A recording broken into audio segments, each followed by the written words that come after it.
continue le road to 1800 Elo, du coup, nouvelle partie. Ça va être 2 parties, du coup, que je vais vous proposer aujourd'hui. La première partie, je joue contre un Italien, et il va me jouer une Italienne. Un Italien qui va me jouer une Italienne. Donc, on va arriver sur la position de départ, donc celle-ci. Alors, mon adversaire va commencer par faire rock. Je vais développer mon cavalier en F6, et j'attaque directement le pion en E4. Donc, comme vous le voyez.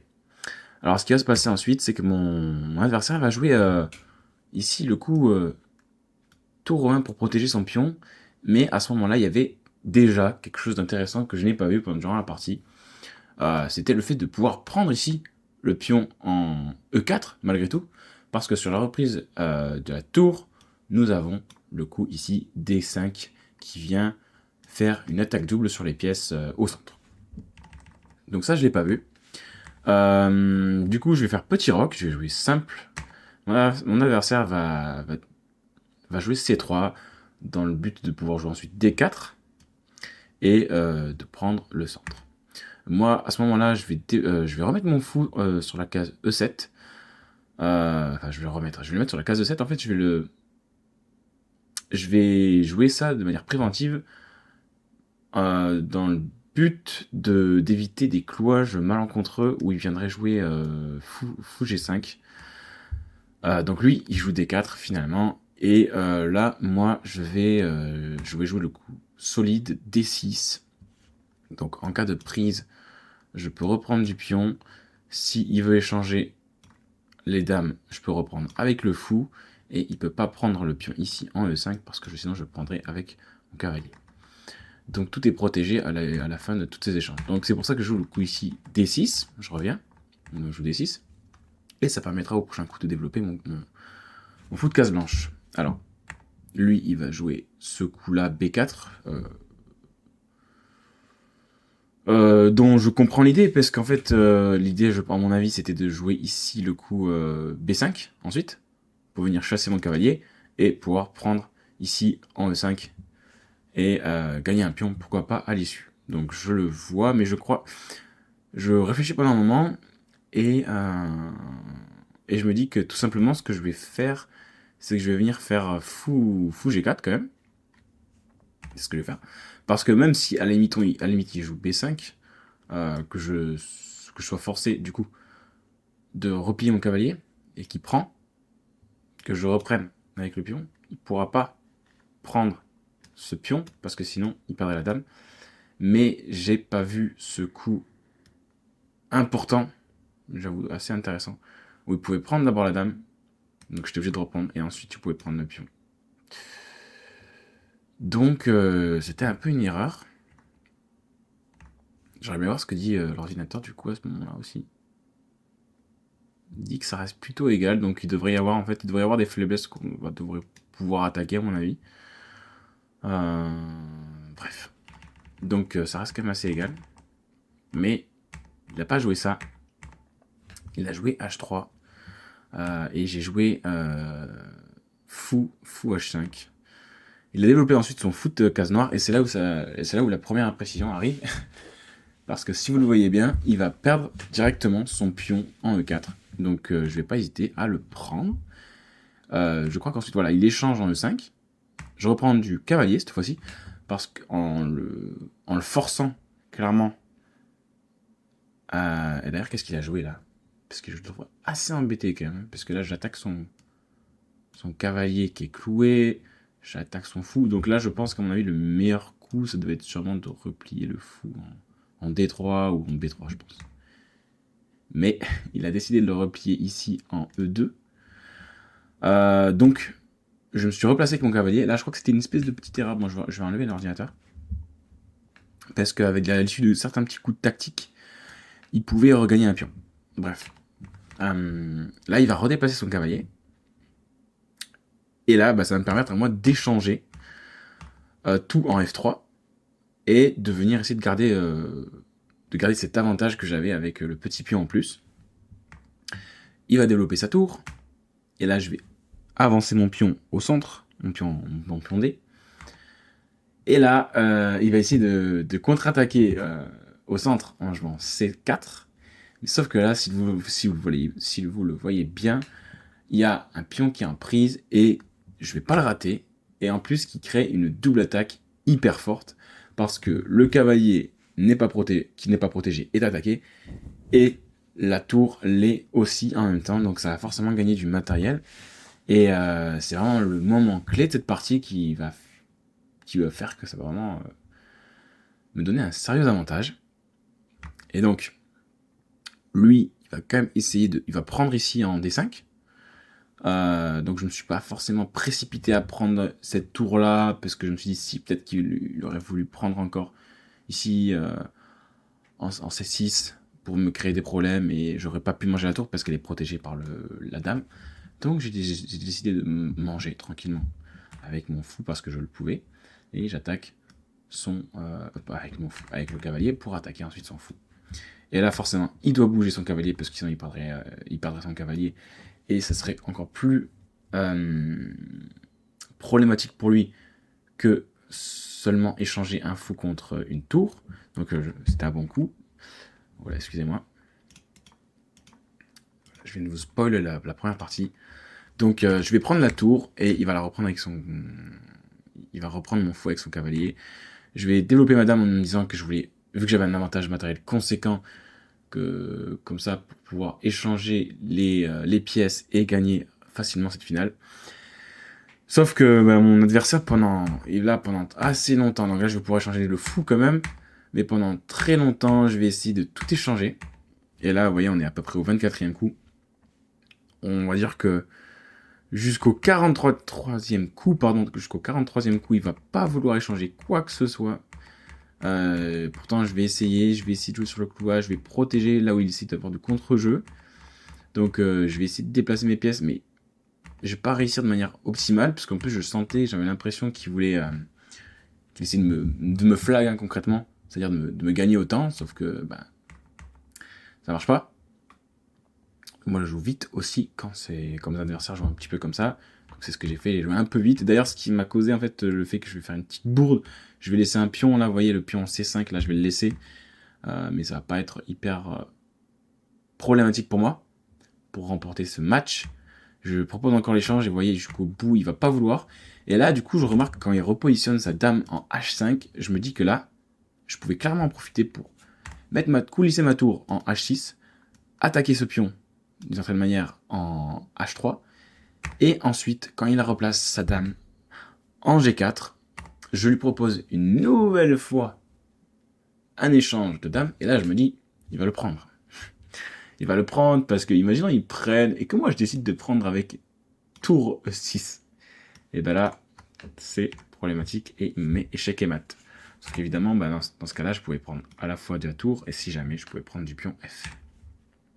Mais mon adversaire, qui s'obstine à ne pas vouloir échanger les dames, va finalement mettre sa dame en F4, et va me permettre de prendre ici le pion en H3, et ensuite de faire dame H1, échec et mat. Donc voilà la première partie. Adversaire beaucoup plus curieux que celui que j'avais affronté dans la vidéo précédente. Seul défaut, le gros problème qu'il y a eu dans sa partie, c'était le premier, c'était le fait d'avoir c'est comme un pion en prise. Et ensuite le gros deuxième problème, on va dire, enfin le plus gros on va dire, c'est lui où il a laissé ce pion là P4 en prise et avec une double attaque. Et vraiment, c'est le type d'adversaire qui joue beaucoup trop vite. Je trouve qu'il y a vraiment beaucoup trop d'adversaires à mon niveau qui jouent vraiment beaucoup trop vite. À la fin, il va vraiment essayer de me flag. Hein. Sauf que ça marche pas face à un adversaire qui joue très solide comme moi. Voilà, donc ça c'est la première partie. Et la deuxième, donc, toujours dans ce road to 1800 Elo pour essayer d'atteindre et se rapprocher des 1800, mais dans un premier temps, des 1725 et pourquoi pas des 1750. C'est moi qui les blancs, et je joue contre un adversaire, un indien. Je vais jouer E4, et lui il va jouer B6, dans le but de jouer un Fianchetto. Donc ça va être la Honest Défense. Là ça va être une partie encore une fois contre un joueur très coriace. Et vous allez voir, il y a pas mal, il y a de la tactique, il y a il y a que des petites erreurs stratégiques de mon adversaire au tout début qui vont faire que il va dégrader sa position. Et en tout cas, ça fait une partie très intéressante à vous proposer là. Donc lui il va jouer ça. Moi je vais un peu réfléchir quand même. Vous voyez, je vais prendre une bonne quinzaine de secondes avant de me dire qu'est-ce que je fais ensuite. Parce que j'ai pas trop l'habitude de jouer contre ça. Enfin, j'ai déjà joué contre ça, mais c'est quand même assez rare les gens qui jouent cette ouverture avec les noirs. Donc là je vais décider de mettre mes 2 pions au centre et de construire petit à petit mon placement des pièces en fonction de ce que je sais faire, c'est-à-dire respecter les principes de base en tout cas. Il va développer son fou comme c'était prévu. Je vais donc défendre mon pion une première fois. Je vais voilà, il va avancer son pion. Je vais avancer maintenant au coup où ça devient un peu intéressant. Donc on va un petit peu tous les deux chacun placer nos pièces, défendre nos pièces respectivement et se développer pour respecter les 4 grands principes de l'ouverture. Ici, je vais replacer mon fou. Il va faire petit roc et on va arriver, s'il vous plaît, sur le coup 16 ou le coup 15 juste avant. Donc ok, je développe une tour. Alors, qu'est-ce qui s'est passé avant tout ça? Ah oui. Il avait mis son cavalier sur cette case pour essayer peut-être d'attaquer mon fou. Et là, ensuite, il avait placé son fou ici en G5. Donc il mettait une grosse pression sur ce fou, même s'il n'y en avait pas vraiment, parce que tout était déjà défendu. Il va se passer quelques petits échanges. Et là, je vais pouvoir placer ma tour en G3 et faire déjà et créer un alignement entre dame, pion et roi. Donc quelque chose d'assez fort à mon goût. Il va replacer sa dame et vous allez voir en fait que là on est à peu près voilà, au 14e coup et il va bouger énormément sa dame, ce qui va lui causer beaucoup de détérioration dans sa position qui va faire qu'à un moment il va craquer. Alors je vous montre ça, je développe ma tour, l'idée étant que à un moment donné je voulais pousser ce pion en 5, ce que je vais réussir un peu plus tard dans la partie. Lui aussi va quand même voir ça et il va quand même développer une de ses tours sur cette colonne, très bien. Là, je décide de jouer, et là c'est un peu le tournant de la partie plus ou moins, parce que là je vais décider de jouer B5, dans l'idée que, évidemment, son cavalier n'est pas protégé, et qu'il faut le défendre. Et il a le moyen ici de pousser C6, apparemment c'était le meilleur coup, et c'était un peu le coup que je voulais provoquer, quelque part, parce que je voulais un petit peu enterrer ce fou, pour ensuite pouvoir librement jouer E5 un peu plus tard. Je sais pas si c'était un coup extraordinaire, mais c'était un coup que je voulais jouer. Et sauf que là, c'est là où mon adversaire, il va montrer quelques lacunes au niveau stratégique, ou en tout cas de positionnement, placement de pièces. Il va défendre, mais passivement. Et encore une fois, il va jouer c'est encore un joueur qui peut-être joue trop rapidement, parce que vous voyez, en termes de temps, je suis toujours quelqu'un qui prend beaucoup plus de temps à jouer que mes adversaires en général, je trouve. Et souvent ça me réussit plus ensuite et j'arrive à créer plus d'attaques parce que je prends plus de temps. Et là forcément je vais repérer un coup, c'est le coup dame à 4 qui va permettre de faire une double attaque en fait ici. Double attaque dans le sens où j'attaque une deuxième fois le cavalier et il va être obligé de le défendre. Et dans tous les cas j'attaque aussi ce pion en A7 qui va me permettre de m'infiltrer dans la position et de créer des problèmes. Et en même temps, du coup, vu que j'atterrirai ensuite en A7, j'attaquerai le fou, et il faut que mon adversaire puisse y répondre. Donc il va bien protéger, je trouve, et en jouant le coup dame E7, mais dame E7, encore une fois, il bouge encore une fois sa dame. Vous voyez, il place sa dame à un endroit, il la bouge, il est obligé de constamment... il joue sur la défensive, vous voyez. Et son placement de pièce, il n'est pas optimal. Du coup, évidemment, je vais gratter le pion en A7, il va devoir protéger son fou en rebougeant une nouvelle fois sa tour. Et là, je commence à calculer, à me dire, ok, j'ai peur quand même que ma dame se fasse enfermer. Il peut pas, évidemment, parce que sinon je prends le fou, mais je me dis, j'ai un peu peur. Et je me dis, en plus, s'il arrive à m'attaquer sur cette colonne, il pourra peut-être ensuite prendre le pion A2, s'infiltrer, et ça va me causer des problèmes. Donc je réfléchis un petit peu, et je décide de jouer A3, dans l'idée que je puisse pas laisser l'occasion à mon adversaire de rentrer dans la position. Il va jouer ce coup-là, C6, dans l'idée de me chasser. Et là, je vais proposer l'échange des fous, donc qu'il va accepter. Et là, il peut pas, évidemment, attaquer avec sa tour, parce qu'il perdrait son fou, et ça serait pas bon pour lui du tout. Et donc il va procéder aux échanges. Je vais procéder aux échanges moi aussi. Il va pas m'attaquer, mais il va venir mettre sa tour ici sur la colonne C. Je vais replier ma dame. Et là, on revient à une position plutôt plus stable, où j'ai un pion de plus. Et mon idée, comme je vous l'ai dit depuis tout à l'heure, c'est de pousser mon pion ici en E5. Mon adversaire, du coup, il va essayer aussi d'un peu de contre-attaquer au centre avec son pion C et jouer sur ouvrir des colonnes pour ces tours qui sont déjà placées. Sauf que moi aussi, je peux aussi pousser mon pion, et c'est ce que je voulais faire. Je ne l'ai pas joué d'abord. J'ai d'abord joué ce petit coup de dame E3. Peut-être pas le meilleur coup, mais en tout cas dans l'idée de me placer face à la dame et de créer une espèce de petit vis-à-vis, même s'il existe déjà. Mais aussi, et avant tout, vous allez voir le problème encore une fois de mon adversaire, c'est que il va de nouveau déplacer sa dame. Je ne sais pas combien de fois il l'a déplacée ici sur la case F6, mais c'est assez impressionnant. Et du coup, comme je vous l'ai dit, je pouvais pousser mon pion, et c'est ce que j'ai fait. Mon plan de pouvoir pousser, là il était complètement jouable parce que tout simplement en fait j'attaque sa dame. S'il veut prendre ici en D4, moi je peux prendre ici en F6, et apparemment c'est pas le meilleur coup, c'est pas grave, parce que s'il prend ma dame, ensuite je peux prendre sur échec et reprendre ici le pion une fois que le roi a bougé. Mais bref, intuitivement je me disais que quand même j'étais mieux, c'était sûr, donc forcément là il va procéder aux échanges, et il va pas pouvoir reprendre ce pion parce qu'on est deux à le protéger et on a la priorité. Donc il va devoir redéplacer sa dame une nouvelle fois sur l'échiquier. Et là, je vais m'arrêter un petit peu. Je vais me réfléchir et je vais regarder un petit peu quelle pièce est la moins bien placée sur l'échiquier. Alors on voit que la tour ici, elle est super bien placée. La dame ici, elle l'est totalement aussi. Elle attaque le pion H6 et il est cloué. La dame du coup le protège. Mais ce cavalier, il est encore un peu reculé. Et du coup, forcément, je me dis, pourquoi pas le placer ici sur la case D6. Alors, il y a deux chemins qui sont possibles. Hein. Celui-ci, et non, il n'est pas possible parce que la dame prend. Mais celui-ci, en jouant E4, ensuite D6, ça, c'est un très bon coup, et je vais le voir de suite. Sauf que, vous allez me dire, mais Erwan, tu laisses ton pion en prise.